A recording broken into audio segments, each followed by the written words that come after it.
আর একটা কথা হলো এই, আমরা গতকালকে রাত্রেই দেখেছি বিভিন্ন জায়গায় বিভিন্ন কেন্দ্রে অঘটন ঘটেছে। আমরা চাই না আজকে বাংলাদেশের কোনো জায়গায় কোনো কেন্দ্রে অঘটন ঘটুক, মারামারি, কাটাকাটি, হানাহানি, দখলদারি এটা না হোক। এবং আমরা এইটাও চাই না যে ভোট দেওয়ার পরে জনগণ ভোট দিবে আর আপনারা সেই ভোটের রেজাল্ট অন্যভাবে ঘুরিয়ে দিবেন, এইটাও কিন্তু আমরা চাই না। আমরা চাই জনগণ যাকে ভোট দিবে সেই জনগণ যেন তাদের ভোটের রেজাল্টটা তারা জানতে পারে, সেখানে ইঞ্জিনিয়ারিং যেন না হয়। এই আশাবাদ ব্যক্ত করতেছি। আল্লাহ আমাদের সবাইকে সুন্দর, ভালো রেখে, সুস্থ রেখে। ভোটের 1 ঘন্টা হয়ে গেল, ভোটের পরিবেশ কেমন দেখছেন? ভোটের পরিবেশ এখন তো ভালো। আমি আগেই বলেছি যে আমি কোনো অবস্থাতেই রেজাল্টের আগ পর্যন্ত ভালো কি মন্দ আমি এই কথা বলবো না।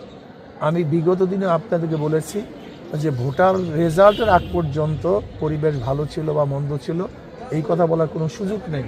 কারণ অনেক সময় দেখা যায় পরিবেশ ভালো, ভিতরে অন্য কিছু ঘটে। আবার